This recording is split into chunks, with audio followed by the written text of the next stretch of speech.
भारत और पाकिस्तान के बीच तनाव अब कम हो गया है, खासतौर से जब सीज फायर का ऐलान किया गया, लेकिन पाकिस्तान उसके कुछ ही घंटों के बाद सीज फायर का उल्लंघन भी करता हुआ देखा गया, जिसके बाद से भारत के एयर मार्शल ए.के. भारती लगातार सुर्खियों में है। सबसे पहले वो सुर्खियों में आए जब प्रेस ब्रीफिंग हुई सेना की तरफ से, जिसमें उन्होंने कहा था कि सेना का काम पाकिस्तान में मौजूद दुश्मनों को निशाना बनाना है, ना कि बॉडी बैग्स को गिनना। अब एक बार फिर से एक और प्रेस ब्रीफिंग हुई जिसमें उन्होंने रामचरितमानस की पंक्तियां सुना दी।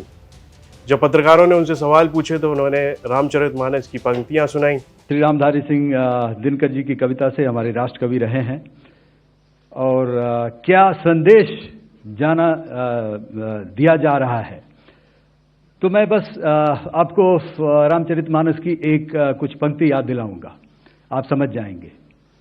तो याद कीजिए वो पंक्ति जो है,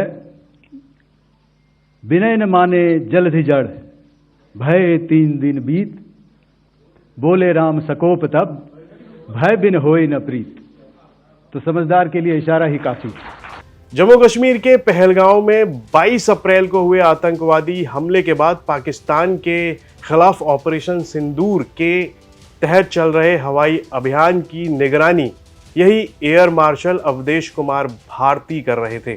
महानिदेशक वायु संचालन DGAO कर रहे हैं, जिनका नाम A.K. भारती है, जो बिहार के अधिकारी हैं। एयर मार्शल भारती पूर्णिया के झुन्नी कला गांव के रहने वाले हैं। उनके पिता श्री GH लाल यादव कोशी परियोजना के सेवानिवृत्त लेखाकार हैं और उनकी माता उर्मिला देवी का घर श्रीनगर हाता पूर्णिया में है। वर्तमान में चल रहे ऑपरेशन सिंदूर में हवाई ऑपरेशन के आर्किटेक्ट के रूप में उन्होंने योजना बनाने, समन्वय करने और पाकिस्तान को भारी नुकसान पहुंचाने में अहम भूमिका निभाई है। भारतीय वायुसेना ने पाकिस्तान के भीतरी इलाकों में मिशनों की योजना बनाने और उन्हें इम्प्लीमेंट करने, जिसमें उनकी सामरिक संपत्तियां भी शामिल हैं। उन्होंने न सिर्फ उन्हें तत्काल युद्ध विराम का अनुरोध करने के लिए मजबूर किया, बल्कि इससे पाकिस्तानी प्रतिष्ठानों के मन में लंबे समय तक स्थायी डर को बना रहने की संभावना भी बना दी है।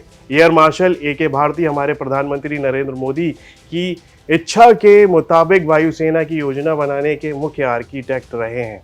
हमारी लड़ाई आतंकवाद और आतंकवादियों के खिलाफ थी, इसलिए 7 मई को हमने केवल आतंकवादी ठिकानों पर ही हमला किया था।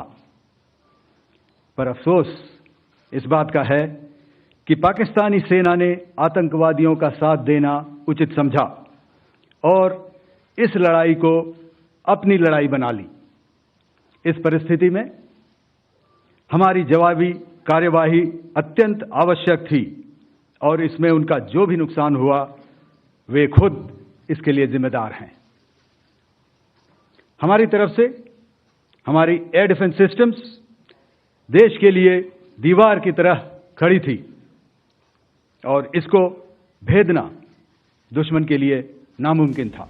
तो यहाँ पर हमने बताया कि एयर मार्शल A.K. भारती उनके बारे में और कैसे उन्होंने और उनकी सेना ने यानी एयरफोर्स ने इस तरह से काबिल तारीफ काम करते हुए पाकिस्तान को बैकफुट पर ला दिया भारत के सामने।